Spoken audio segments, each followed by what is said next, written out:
우리가 모두 기대한 열연을 또 다시 한번 뛰어넘는 연기를 보여주신 전도연 배우님과 이 영화를 쓰고 연출해주신 감독님까지 함께 모시겠습니다. 큰 박수로 맞이해주세요.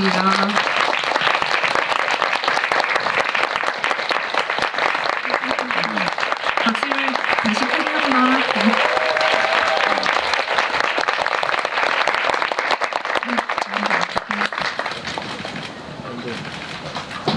앉아서 진행하도록 하겠습니다. 네. 이 또 개봉 전에 여러분들 만나 뵙는 자리라 긴장도 되시고 기쁘기도 하시고 하실 것 같은데 인사 말씀 한마디씩 부탁드리겠습니다. 네, 안녕하세요. 지푸라기라도 잡고 싶은 짐승들 감독 김용훈입니다. 반갑습니다.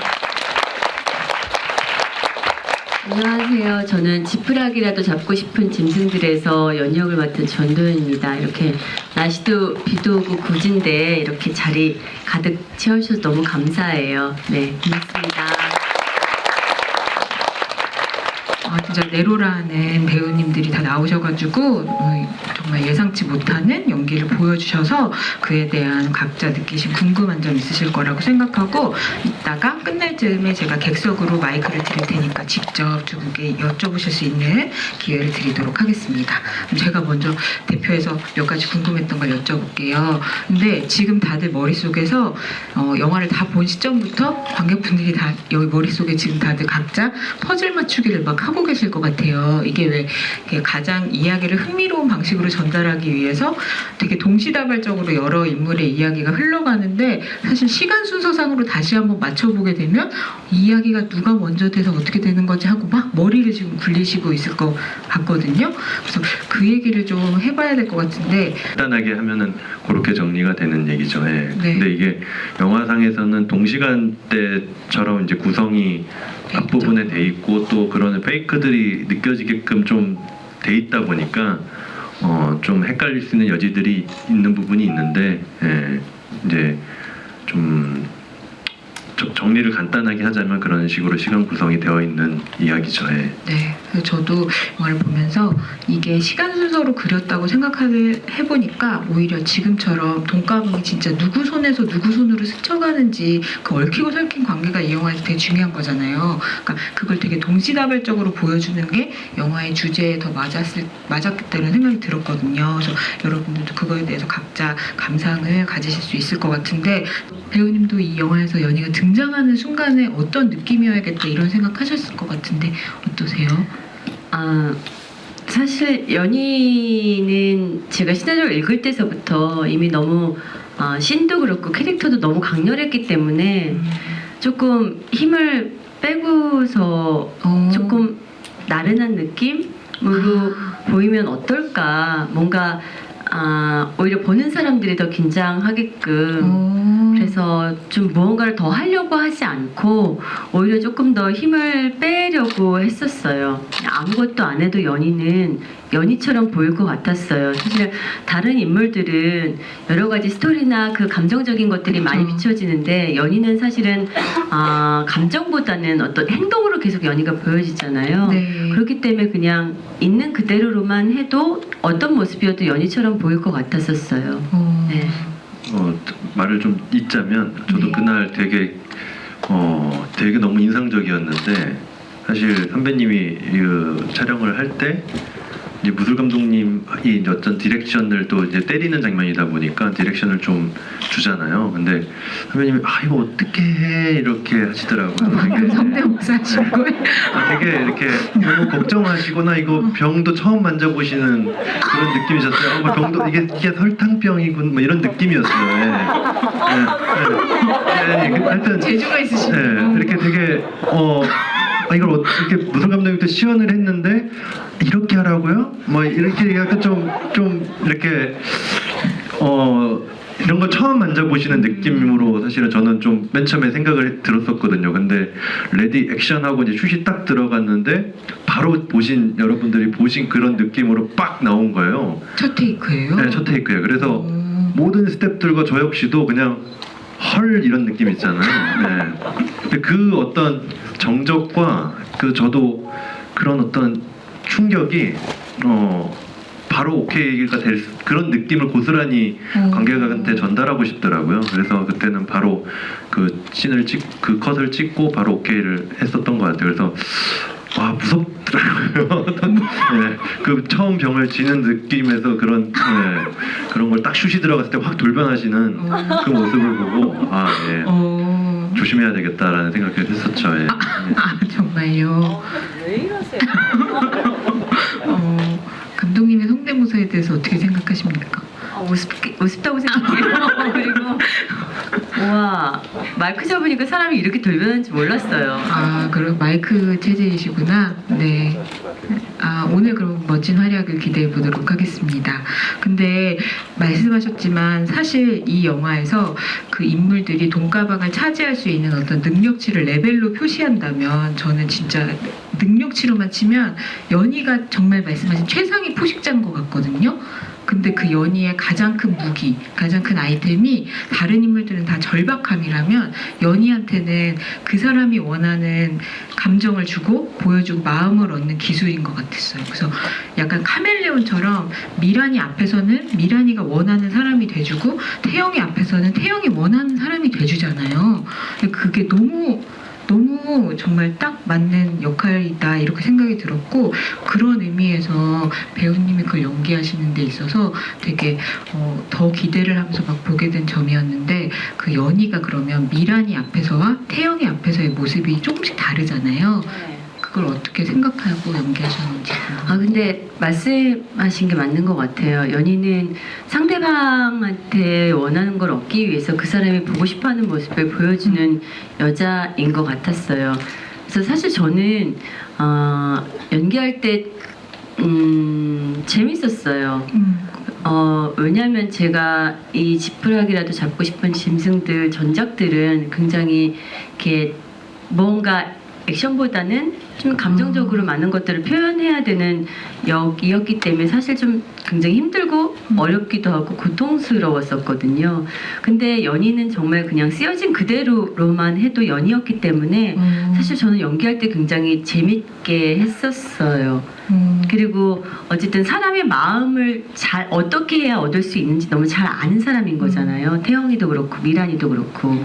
그렇기 때문에 저는 즐기면서 촬영을 잘 한 것 같아요. 그리고 그 아까 맵지평 씨는 제가 얘기해야겠어요. 얘기해 주세요. 아니 그렇게 그게 설탕으로 만든 거긴 하지만 다치는 사람들이 있어요. 저는 얘기를 들었었어요. 그리고 제가 맞는 게 아니고 때리는 거잖아요. 근데 혹시라도 다칠 수 있기 때문에 그래도 조심스럽게. 네, 겁이 나더라고요. 근데 그 무술 감독님은 사실은 그런 액션을 너무 많이 해보셨기 때문에 어떻게 해야 사람이 안 다치는지를 알고 때리시는데 저는 그렇지 않기 때문에 그래서 감독님이 괜찮다고 하셔서 제가 한번 맞아보라고 그랬어요. 머리에다가. 근데 맞진 않으시더라고요. 그렇게 괜찮으면 감독님 한번 맞아보시라고. 그러니까 저는 기억이 없는 장담입니다. 네, 그래서 그런 위험 부담이 있어서 사실은 너무 죄송해서 미안해서 여러 번 가는 것보다는 정말 최대한 할 수 있다면 한 번에 끝내는 게 좋다고 생각을 했기 때문에 그렇죠. 네, 그렇게 열심히 했던 거죠. 네, 역시 프로다 이런 느낌이 들면서 근데 그런 의미에서 저는 이 연희라는 캐릭터가 이런 최상위 포식자의 범죄자가 되지 않았으면 정말 명배우가 됐을 만한 그런 사람이라고 생각하거든요. 그런 의미에서 우리 감독님이 연희라는 역할을 전도연이라는 배우의 아우라를 그냥 가지고 들어온 인물이라는 생각이 들었어요. 그러니까 전도연 배우가 이 연희를 연기함으로써 연희가 누구의 마음에 들 수 있는 사람으로 마치 배우가 캐릭터를 입듯이 변모할 수 있다는 사실이 아무 노력을 들이지 않고도 바로 영화에 이렇게 이입이 되는 것 같은 느낌이 드는 게 너무 신기한 거예요. 그래서 감독님도 그런 생각하셨을 것 같은데 어떠세요? 물론이죠. 저는 전 선배님이 캐스팅 되는 순간 그냥 끝났다 생각했어요. 그 뒤에 일들은 그냥 맡기면 되겠다라는 생각을 할 정도로 뭐 그런 느낌이었고 사실 대본 리딩을 할 때 선배님의 같이 이제 처음 그 연희의 목소리를 어떻게 보면 들었었는데 그때 굉장히 어떻게 보면 말씀하신 것처럼 힘을 굉장히 빼시고 이렇게 나른한 느낌의 그런 어떤 대사 톤이었어요. 근데 그 느낌이 저는 너무 좋더라고요. 사실 그 리딩 때 들었을 때 어떻게 어찌 보면 제가 생각지 못했던 연희의 어떤 그 시나리오상에 너무나 강렬했던 캐릭터였는데 그런 모습을 오히려 선배님이 해석하셨을 때 좀 더 나른한 어떤 그런 느낌으로 해석을 하셨는데 그게 더 섬뜩하더라고요. 저는. 맞아요. 네, 그걸 그 리딩 때 들었을 때 근데 그 해석이 저는 너무나 좋았었고 현장에서도 사실 그런 모습들을 보일 때 너무 사실은 찍으면서 섬뜩할 정도로 좋았었죠. 예. 네. 네, 저희도 보면서 섬뜩함을 많이 느꼈습니다. 진짜 연희 같다라는 느낌을 그리고 딱 컷하면 이렇게 좀 다시 보는 어떤 모습이 돌아오실 때 와 진짜 되게 집중력이 그 한 컷을 찍을 때 그 집중력을 확 쏟아내시고 그 다음에 이렇게 그런 모습을 보면서 참 존경을 했죠. 예. 그럼 감독님께서는 배우님과 함께 작업하시면서 주로 들으셨던 감정이 섬뜩함, 무서움에서 결국 존경으로 마무리가 되는 거네요. 네. 그렇게 또 정리가 그런 식으로 되는데 하여튼 존경이 가장 큰 키워드입니다. 예. 그래? 알겠습니다. 어쨌든 다시 한번 기억해야 될 거는 존경이다. 알겠습니다. 감독님들마다 배우님한테 약간 이런 이미지를 계속해서 이어나가신다는 게 너무 신기하기도 하고 막 그랬어요. 그래서 그 장면을 구상하실 때 배우님이 머릿속에 있으셨을 것 같아요. 감독님 머릿속에. 네. 존경의 마음을 담아 얘기해 주십시오. 그것도 존경이 섞였죠. 예. 근데 그 장면을 찍을 때 사실 저는 선배님의 물론 최근작도 너무 좋아하지만 과거의 그 영화 속에서 나왔던 선배님의 드라마 속이든 선배님의 밝은 어떤 그리고 그 애교 섞인 그런 선배님의 어떤 트레이드마크적인 그런 모습들 있잖아요. 그 모습이 사실 되게 보고 싶었고 그런 얼굴 그런 선배님의 모습이 다시 한번 영화 속을 통해서 한번 보여주고 싶기도 했었는데 선배님한테도 그런 말씀을 한 번은 한 적이 있었던 것 같아요. 예. 근데 선배님이 처음에 그날 오셨을 때 우성 선배님하고 어떻게 보면 첫 만남의 장면이었고 굉장히 어떻게 보면 어색해 하시더라고요. 예, 제 생각보다도 더 좀 그 상황에서 되게 어색해 하셔서 또 놀라시고 아니 그렇다기보다 어떤 결혼의 관록이신가 생각할 일단 이런 소리인데 예. 네? 무슨 소리야? 방금 뭐라고 하신 거죠? 죄송해요. 그러니까 되게 많이 어색해 하시더라고 생각보다. 근데 막상 또 이것도 슛이 딱 들어갔는데 전혀 그런 느낌의 상황이 없었던 것처럼 딱 하시는 거 보고 네. 존경을 했죠. 진짜.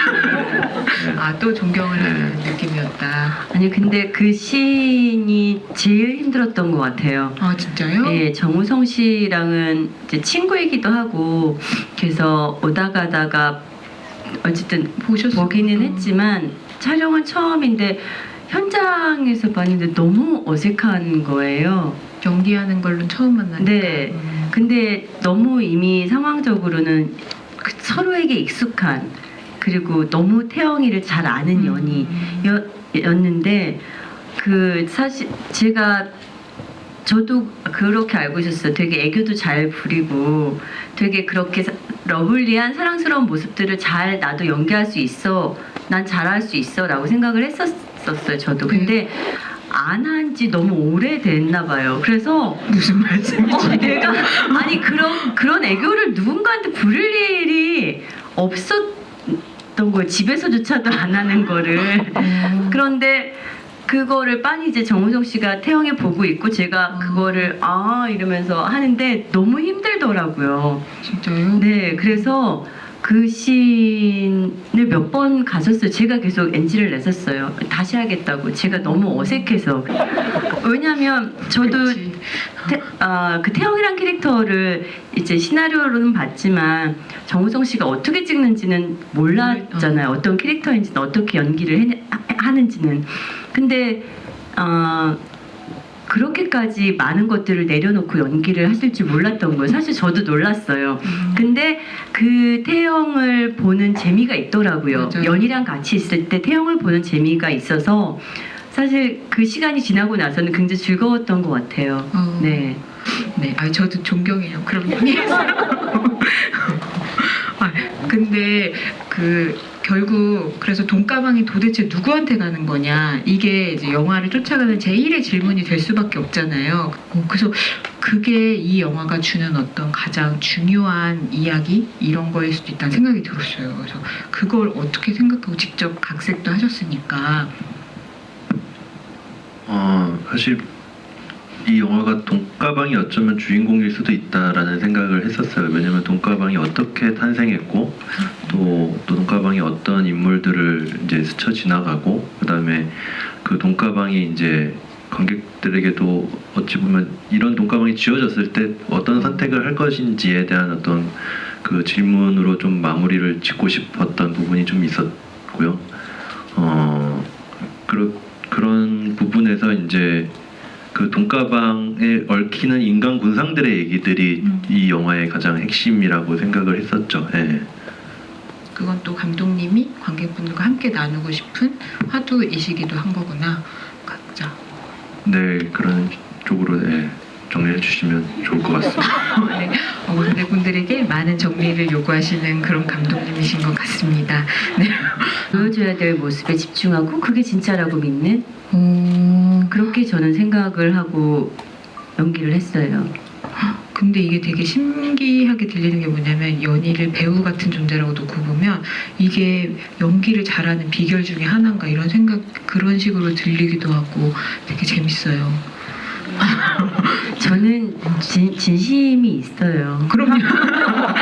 그럼요. 갑자기 우리 모두 존경하는 그 진심이 아니 저는 그래서 그런 점에서 이 영화를 바라보는 여러 가지 관점이 생기고 되게 곱씹기가 재밌는 영화더라고요. 이 영화가. 그래서 여러분들도 그런 의미에서 영화가 극장문을 나서고 나서도 되게 이 영화를 계속 생각하게 되는 그런 매력을 즐기실 거라고 생각합니다.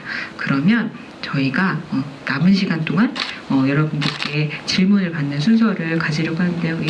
제가 하나 둘 셋 팔 아프니까 하나 둘 셋 하면 바로 이제 손 드시는 걸로 해주시고 첫 번째 질문을 우리 거침없으신 감독님께서 어떤 분이 하실지 정해주시면 되겠습니다. 하나 둘 셋 제가 할게요. 하나 둘 셋. 네. 그 가운데 계신 분, 네. 이 겨자색 니트 입으시는 그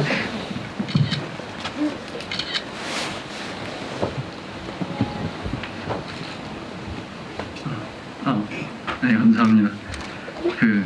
저는 지난주 커뮤니티에서 진행했던 그 집이 때 먼저 봤었는데 질문을 너무 하고 싶었어요. 근데 못 뽑혀가지고 오늘 또 보러 왔거든요. 감사합니다. 예. 개봉하면 또 네, 배우님 뵈러 다니겠습니다. 와.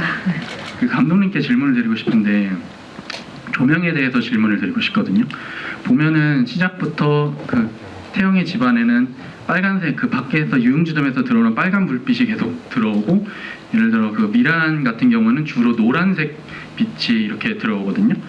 아파트 현관 앞에 이 노란불 바로 아래 있다든지 그런 식으로 빨간색하고 노란색을 많이 쓰셨는데 빨간색하고 노란색을 어떻게 조합해서 쓰신 건지 궁금합니다. 일단 깊이 있게 봐주셔서 감사하고요. 네. 남의 영화 얘기하시지 않고 저도 다시 봐야 되겠네요. 네. 농담이고요. 네.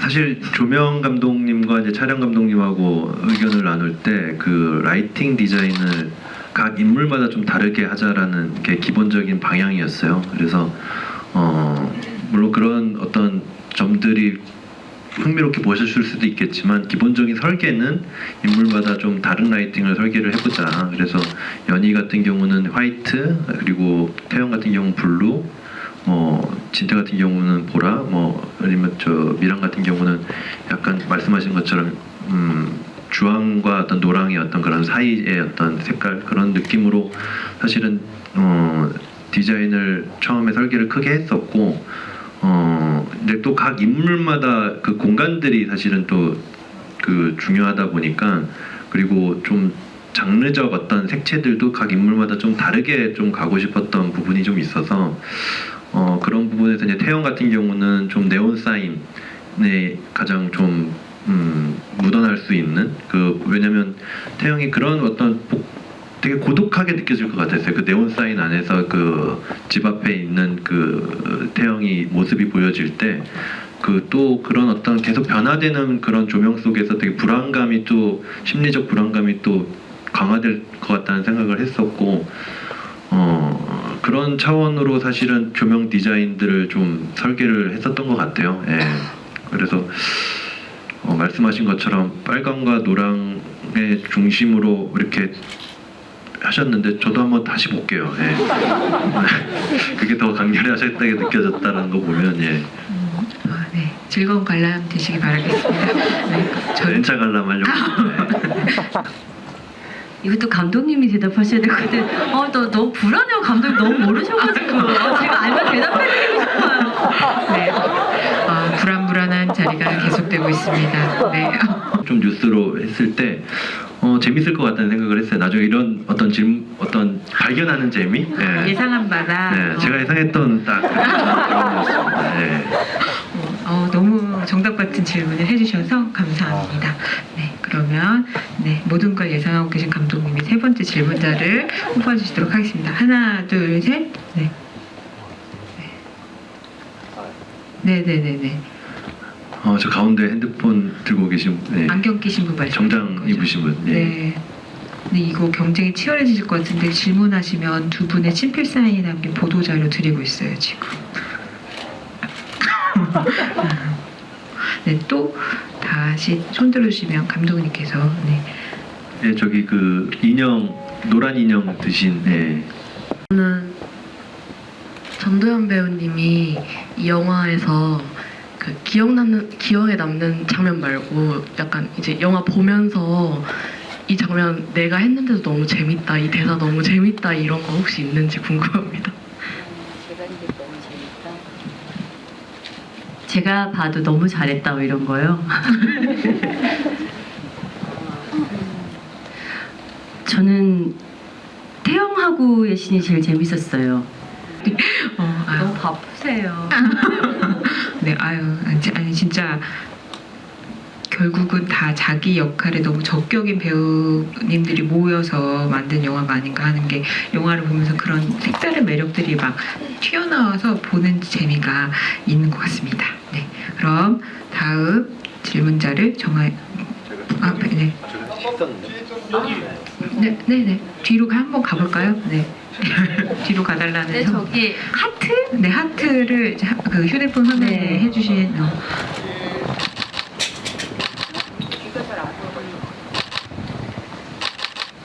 네. 우선 질문 기회 주셔서 되게 감사합니다. 일단 배우님께 좀 질문을 드려보고 싶은데요. 우선 영화를 너무나 재밌게도 다 잘 봤는데 궁금한 게 있는데 그 오승욱 감독님 영화 무례한의 김혜경 이후로 주점에서 일하시는 역할을 오랜만에 맡으셨잖아요. 개인적으로 그 전도연 배우님의 연기가 무례한에서 정말 멋지고 인상적이었다고 생각을 하는데 이번 시나리오를 딱 받으셨을 때는 어떤 마음으로 이번 역을 연기해야겠다는 생각이 드셨는지, 그리고 아까 연희라는 인물이 너무 강하기 때문에 힘을 좀 빼고 연기를 하셨다고 했는데 이렇게 강렬한 연기를 하시기에 살짝 부담스럽지는 않으셨는지 여쭤보고 싶습니다. 일단 네, 부담은 없었어요. 그 연희의 직업이라던가 연희 어떤 그런 강렬한 캐릭터, 신 그런 것들에 대한 부담은 없었었고, 오히려 무례한의 혜경처럼 뭔가 스토리가 있어서 뭔가 또 감정적으로 되게 힘든 인물이었으면 아마 선택하지 않았을 수도 있었을 것 같아요. 근데 그냥 시나리오를 읽는 순간 이 작품은 내가 크게 많이 생각하지 않고 그냥 즐기면서 촬영할 수 있겠구나라는 생각을 했었어요. 그리고 어쨌든 연희가 주는 그런 강렬함조차도 뭔가 그녀가 무섭게 생겨서 혹은 무언가 되게 강압적으로 사람을 지배를 해서 무서울 거라고 생각하지 않았어요. 오히려 도대체 제가 어디로 튈지 모르는, 그냥 너무 약해 보이는데 사실 너무 어디로 튈지 모르는 인물 같아서 사실 저는 그것들이 되게 더 매력이 있었거든요. 그런 게 보는 사람으로서는 되게 끔찍한 모습일 수도 있고 너무 아무렇지도 않게, 근데 만약에 정말 되게 뭔가 캐릭터 설정도 굉장히 세긴 하지만 제가 연기적으로 뭔가 힘을 줘서 연희한테 더 힘을 줬다면 사실 이 영화는 아까 얘기했듯이 밸런스, 앙상블도 되게 중요하기도 하지만 그런 연희가 별로 무서울 것 같지 않았어요. 이 영화 속에서는 너무 무서운 인물들이 많이 나오잖아요. 근데 좀 다른 모습의 연희일 거라고 생각했어요. 사람 마음을 잘 가지고 노는, 그리고 사람들 머리 꼭대기에 나는 앉아있다고 생각하는, 그랬기 때문에 그런 이야기도 나올 수 있었던 것 같아요. 맞죠. 네. 그래서 저는 재밌게 촬영을 했었어요. 네. 진짜 근데 질문의 답변을 한 번에 다 해주신 것 같아요. 이게 사실 오늘 진짜 보니까 영화를 이게 개봉도 전인데 몇 번씩 보신 분들인데다가 너무 생각을 해서 이렇게 질문을 해주시고 그래가지고 제가 다 너무 감사드리고요. 이게 또 개봉 전에 관객분들 만나 뵙는 자리라서 오늘 한마디 한마디 해주신 게 두 분한테도 되게 오늘 기억에 많이 남으실 것 같습니다. 그래서 더 다 질문 못 들어드려서 죄송하고요. 이분들께 질문하실 수 있는 자리가 몇 번 더 있을 것 같으니까 그때 뵙기로 하고, 네, 마지막 인사 말씀 한 번씩 청하고 이 자리 마무리하도록 하겠습니다. 사실 한 달 전에 여기서 개관식을 했을 때 저도 이 자리에 왔었어요. 그래서 축하를 드렸었는데 선배님의 그 어떤 발자취, 포트폴리오를 보면서 저는 방점을 찍어야 됩니다. 발자취, 근데 방점, 네. 근데 진심입니다, 사실. 근데 진짜 그 발자취와 포트폴리오를 보면서 참 너무나 그 멋있더라고요, 정말. 그리고 너무 저 되게 감명받았던 되게 너무나 이 어려운 작품들에서 정말 그런 것들을 선택하시고 또 그것들을 정말 이루어 나가셨구나라는 그 모습을 보면서 참 존경스럽더라고요. 진심입니다. 근데 그런 자리에 있다가 제 영화를 통해서 이 자리에 그래도 전도연 관의 그 상영을 하게 된 게 정말 큰 영광이라고 생각을 하고 있고요. 또 이렇게 관객분들 개봉하기 전에 이런 자리에서 뵙게 돼서 참 또 좋은 추억이 될 것 같다는 생각을 합니다. 먼저 말씀을 해주셨지만 사실 이 영화가 아직 개봉을 아직 안 했기 때문에 많은 지금 나왔던 질문들과 얘기들이 사실은 또 다른 어떤 영화를 처음 보시는 관객분들한테는 되게 재밌는 지점들일 수 있어서 부탁드리지만 어떤 그 스포일러는 좀 조심해 주셨으면 감사하겠습니다. 감사합니다. 네.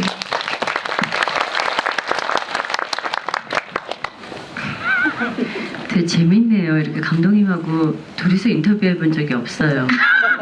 저 항상 우성 씨가 말씀을 되게 잘하셔가지고 되게 든든했었거든요. 근데 오늘 제가 우성 씨 역할을 할 줄은 몰랐네요. 근데 사실 저는 이 지푸라기라도 잡고 싶은 짐승들로 이렇게 관객분들과 GV를 한다는 게 사실 믿기지 않아요. 왜냐면 시작을 감독님도 저도 이것이 과연 들어갈 수 있을까, 언제 들어갈지 모르는 기약 없는 시작에서부터 했었기 때문에 그리고 다 찍고 나서도 이게 언제쯤 개봉할 수 있을까를 너무나 노심초사 기다렸었기 때문에 이렇게 개봉이 되고 관객분들이 이 영화를 보고 같이 이야기를 나눌 수 있다는 게 사실 되게 꿈만 같다고 했었어요. 이런 영화는 처음인 것 같아요.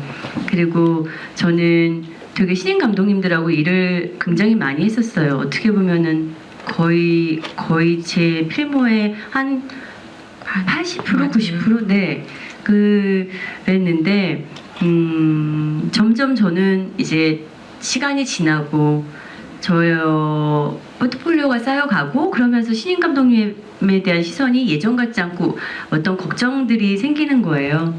근데 이 작품은 그 걱정이 더 컸었던 것 같아요. 왜냐하면 윤 선생님도 그렇고 정우성 씨도 그렇고 너무 많은 배우들이 믿고서 그 이야기가 다 이 이야기를 선택해 주셨기 때문에 책임감이 너무너무 클 거라고 생각했어요.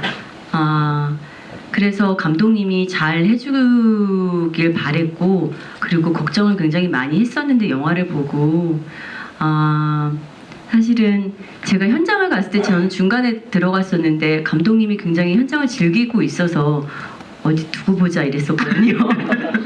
진짜 두고 보자 그랬었는데 영화를 보고 나서 제가 놀란 건 이렇게 많은 인물들을 다 집중하게끔 심지어 매기, 붕어 뭐 작은 역할이라도 다 집중하게 그 인물을 보여주기가 사실 담아내기가 쉽지가 않은데 이렇게 돈가방 하나에 엮인 여러 인물들을 단 하나도 놓지 않고 물론 조금 부족할 수는 있지만 다 그 인물들을 관객분들이 같이 느낄 수 있다는 것에 대해서 조금 놀랐어요. 그래서 감독님이 되게 고생 많으셨구나. 아무 생각 없어 보이는데 되게 생각을 많이 하시고 그리고 그런 생각이 들었어요. 그래서 여러분들이 이렇게 같이 계셔주신 게 정말 꿈만 같고 저도 너무 감사드려요. 그리고 저희 지푸라기 영화 19일날 개봉하는데 잘 되도록 같이 응원해주세요. 네, 오늘 감사합니다.